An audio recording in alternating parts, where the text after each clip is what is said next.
నమస్తే అందరికీ, ఎట్లున్నారు? మంచిగున్నారు కదా? వెల్కమ్ టు మనక్క ఛానల్. మీలో ఎవరైనా నా ఛానల్ను ఫస్ట్ టైం చూస్తున్నట్లయితే ప్లీజ్ సబ్స్క్రైబ్ చేయండి.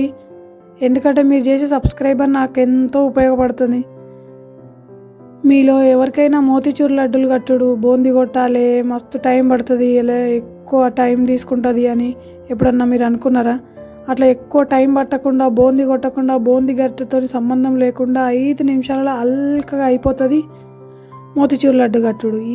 అంటే అల్కగా ఇంత అల్కగా నా అనిపిస్తుంది చేసినాక. ఎట్లా చేయాలనో సోది లేకుండా చెప్తే చూడుండ్రి.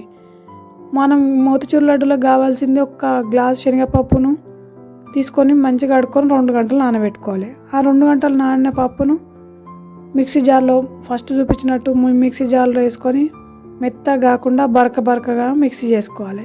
ఈ మిక్సీ పట్టుకున్న మిశ్రమం మళ్ళీ పక్కన పెట్టి ఒక కడాయి తీసుకొని అందులో కొంచెం నూనె వేసుకొని ఆ నూనె కాగినాక ఇగో చిన్న బజ్జీలాగా ఇప్పుడు చూపిస్తున్నట్టు చిన్న బజ్జీలాగా వేసుకొని గోలించుకోవాలి.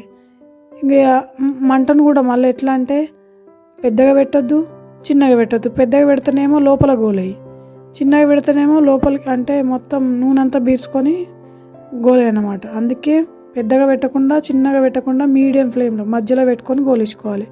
మధ్యలో పెట్టుకొని కొంచెం మంచిగానే గోలించుకోవాలి. కొంచెం ఎర్రగా అయ్యేదాకా అవి గోలించుకోవాలి. గోలించుకున్నాక ఒక్కొక్కసారి అంటే 2-3 సార్లు వేసి గోలించినాం. ఒక్కసారి అంటే వీలు కాదు, ఎందుకంటే అంత మళ్ళీ దానికి అతకపోయి ఒక్కొక్కటి అతకపోయి చక్కగా గోలే అన్నమాట.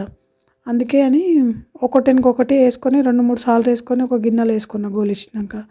మళ్ళీ ఈ గోలించుకునేవన్నీ ఒక గిన్నెలు వేసుకొని ఒక 5 నిమిషాలు పక్కన పెట్టుకోవాలి. ఎందుకంటే ఇవి బాగా కాలుతుంటాయి కాబట్టి మళ్ళీ మిక్సీలో వేసుకోవాలంటే కొంచెం చల్లారాలి.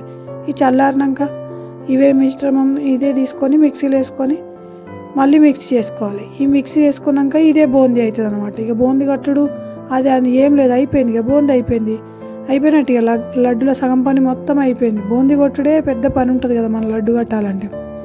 ఇది అయిపోయింది. ఇక ఇంకోటి ఒక కడాయి తీసుకొని అందులో కొంచెం నెయ్యి ఎంత ఎక్కువ ఉంటే అంత ఎక్కువ వేసుకుంటే అంత మంచిది. నేనైతే వేసిన, ఇంకా మళ్ళీ కూడా వేస్తా. ఇది కొంచెం నెయ్యి వేసుకొని అందులో కొంచెం జీడిపప్పు పలుకులు, కిస్మిస్లు వేసుకోవాలి. ఏదైనా మనం చేసుకునేది మన ఆరోగ్యానికి మన చేతితో మనం చేసుకునేది మనకు ఎంతో తృప్తిని ఇస్తుంది. మనం ఆరోగ్యంగా ఉండాలంటే మనం చేసుకోవాలి. అది మనంతలో మనమే చేసుకోవాలి. మళ్ళీ అప్పటికప్పుడే చేసుకొని తింటే మంచిగా ఉంటామని నేనైతే నమ్ముతా. ఈ కాలంలో బయట ఫుడ్ అయితే ఏం తినలేము, మళ్ళీ ఏం నమ్మలేము. వాళ్ళు ఏం చేస్తారో ఎట్లా కలుపుతారో కూడా తెలియదు. మా వాడు వచ్చినప్పటి నుంచే ఇండియాకి వెళ్ళి వచ్చినప్పటి నుంచి అమ్మ మోతీచూర్ లడ్డూలు చెయ్యమ్మా అంటుండే. ఇండియాలో ఉన్నాక మస్తు చేసినా కానీ ఈ అమెరికాలో అయితే ఇదే ఫస్ట్ టైం.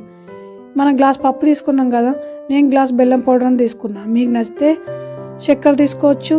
చక్కెర గ్లాస్న్నర అయితే తీసుకోవాలి. అంటే కొంచెం బెల్లం ఎందుకో నేనైతే గ్లాస్ బెల్లం పౌడర్ వేసిన.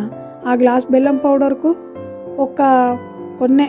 చిన్న గ్లాసుడు కూడా ఆ గ్లాసులో చిన్న కట్టు వరకు వాటర్ పోసుకొని మళ్ళీ పాకం కూడా రావాలని ఏం లేదు. బెల్లం కరిగేదాకా కొంచెం సేపు కరిగిస్తే సరిపోతుంది. ఇక బెల్లం కరిగినాక అలానే కొంచెం యాలకుల పౌడర్ వేసిన. మళ్ళీ ఇంకోటి మోతీచూర్ లడ్డూలు ఎర్ర కలర్లు ఉంటాయి కదా, రెడ్ కలర్లు ఉంటాయి కదా, ఆ రెడ్ కలర్ కోసం కొంచెం ఫుడ్ కలర్ వేసిన. మీకు నచ్చితే వేసుకోరి, లేకపోతే లేదు. మా పిల్లలు కొంచెం రెడ్ కలర్లు ఉంటే బాగా మంచిగా ఇష్టపడి తింటారని వేసిన.